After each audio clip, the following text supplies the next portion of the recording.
In the last few days, I've been feeling more and more that the Jewish people are in the midst of a Mincha moment, and I'll explain what I mean. When you daven Shachris, it's light outside, and you're optimistic. There's a whole day ahead of you. You hopefully slept well the night before. You have a lot to accomplish, and you can accomplish because you have many hours yet of daylight. Not so with Ma'ariv.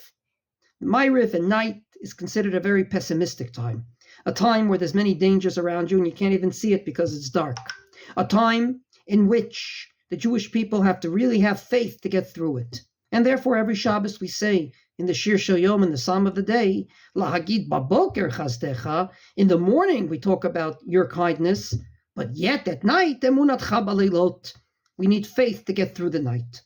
I believe in the last few days, the Jewish people have been in the midst of a Mincha moment.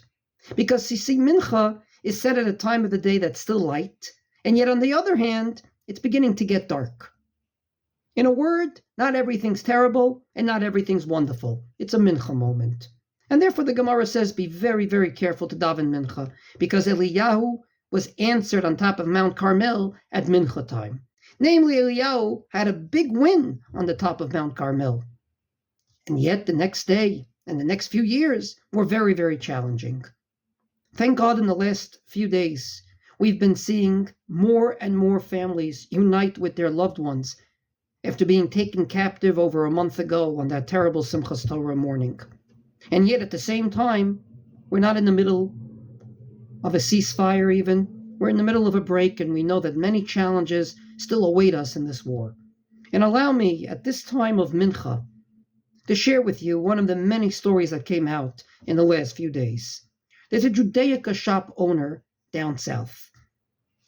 He wasn't running a business normally because of the situation, but in the last few days, he somehow got back into his store and he started to call clients that ordered various things from him, including tefillin for bar mitzvah.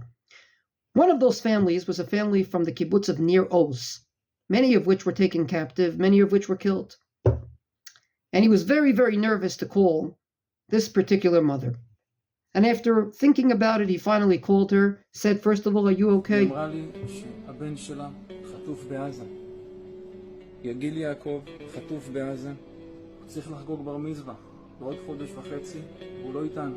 אמרתי לה שאני רוצה להחזיר לה את הכסף, שאני מרגיש לא נעים, שהיא שילמה על התפילין.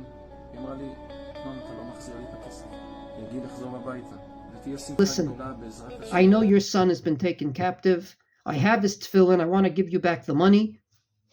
You shouldn't worry about the money and you shouldn't worry about the tefillin. And the mother said, no. We're in the middle of a Mincha moment in my language.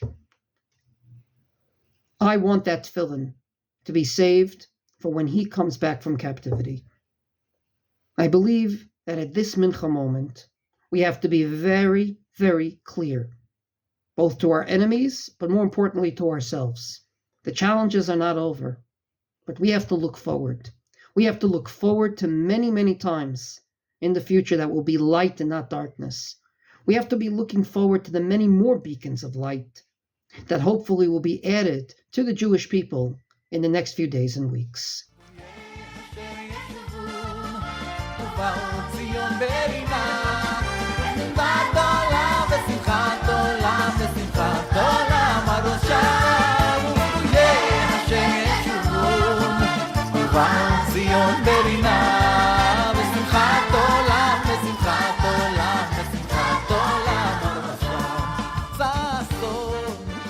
שמחה